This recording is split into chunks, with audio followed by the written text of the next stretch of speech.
Hi, little friends. It's Mrs. Mehlschau, and I'm so excited because today's farm video is about getting ready to hatch chicks. So I have things laid out, and I'm gonna go over the checklist that I sent in your packet, and we are going to talk about each thing on our checklist. So the first thing it says is find someone to adopt chicks. So if you would like to adopt one of the chicks that we are hatching in our class, then this is what you need to do. You need to make sure that you're prepared to have a rooster as well as a hen, because we can't really tell if the chicks are going to be roosters or hens. And if you live in town or close to town, some neighborhoods have rules where you cannot have roosters. So if you want to have a chicken, you should maybe go to Coastal Farm or Wilco, where they can help you buy one that is for sure a female, a chicken, a hen, and not a rooster. I cannot guarantee what these chicks will turn into. I'm not good at all at telling the difference when they're babies. So if you want one and you're prepared for a chicken or a rooster, then you need to have your parents either call me or text me or send me an email. Otherwise, let's move on.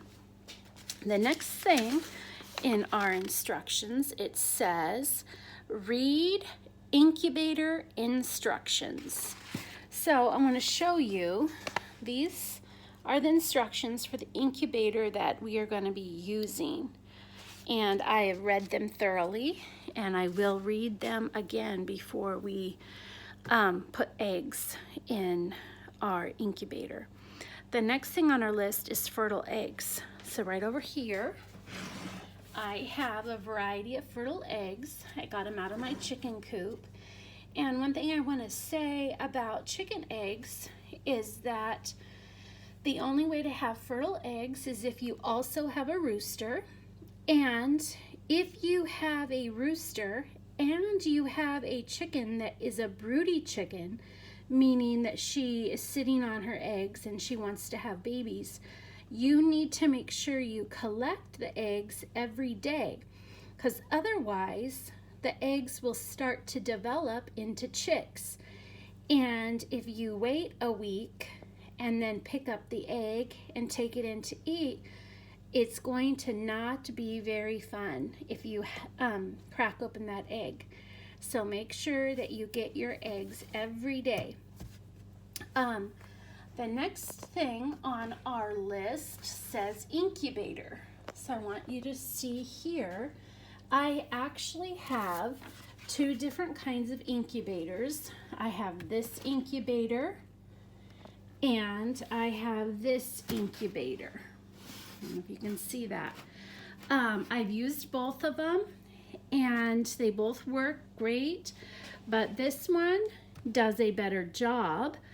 The hatch rate is higher with this one, and so we're going to use this one. This one does not do as many eggs. This one you can do up to 42 eggs, and this one you can only do, I think, 8 chicken eggs. So we're not going to do as many, but we are going to have a better rate of them surviving and actually hatching with this one. So this is the one that we're going to use. The next thing that we're going to need on our list, it says a chicken coop or a large plastic tub. I would not recommend a plastic tub. I would recommend a metal tub like this, because as you can see right here, this is a heat lamp on our list. They call it a brooder, a chick brooder. And really what that is just a source of heat for the chicks. And what can happen is if your heat lamp touches the side of a plastic chick bin where you're keeping your chicks, it can melt it. and you can have a dangerous situation. So we don't want to use plastic. I'm using this metal one. You can get this at a farm store, and this is what I would recommend. You can get bigger ones, but this one is going to be sufficient for what we are going to be doing. It also says on our list right here, after chicken coop, it says bird or small animal bedding. So I'm going to show you, this is the kind of stuff I usually use. It's called dry den animal bedding, and this is what it looks like. It's little pellets. What it is, it's sawdust that is compressed into these pellets, and it is, what my experience is, it is a nice clean bedding and easy to clean, and isn't very smelly. So this is what I would recommend. The next thing on our list is chicken feeder. So this is the bottom part of my chicken feeder, and I just take this jar right here, I fill it up with feed. I'm going to show you. This is the feed that I recommend. I don't recommend a specific brand, but these crumbles are what your little baby chicks are going to need. They can't really eat the pellets, the chicken feed pellets very well. So you're going to put some in here. Normally I'd fill it up more, but I'm going to do that. And then you're going to put this on like that and turn it, kind of doing it. And then when you turn it like this, it all comes down, and then the chicks come and eat right here out of the little holes. So that is our chicken feeder and our chicken feed. The next two things on the list are water container, and it says purified water. I always just use our water out of our tap. We do have our own well, so if you live in town and your water has fluoride and stuff, you might want to buy some filtered water, purified water from the store. If you have your own well, you should be fine. So I have almost exactly the same setup for the water. I just fill this up with water, and then I put this on and screw it on, just like a jar. I'm not going to do it right now. And then when I turn it over, the water comes out right here. So that's our feeder and our waterer, and I would just set them in here, one right here and the waterer right here, and that is how I would set it up, and the chicks just can walk all around and eat and drink as they want to. I usually try and not put their water right underneath the heat source, just because then their water kind of gets warm, and I think they might appreciate cooler water. Another thing I want to show you is you want to have your heat source, this heat lamp, about 18 inches from the bottom of where the chicks are going to be to your heat lamp, just so the chicks don't overheat and so they're not too cold.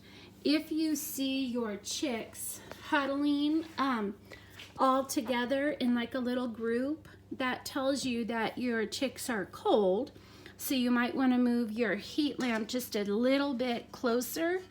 If you find that your chicks are kind of scattering away from the heat source, that tells you that your chicks are hot. Also, if your chicks are hot, they will have their little tiny beaks open.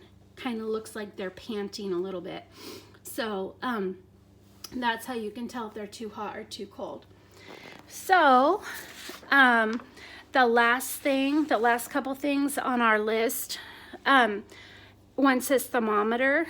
I don't use a thermometer. You're welcome to get one. There's ones that will attach to the side of your chicken pen to make sure that your chicks are within the recommended temperature range. I don't use it. I just kind of look at my chicks and take a cue from them to see what they might be needing. The last thing on our checklist is classroom resources.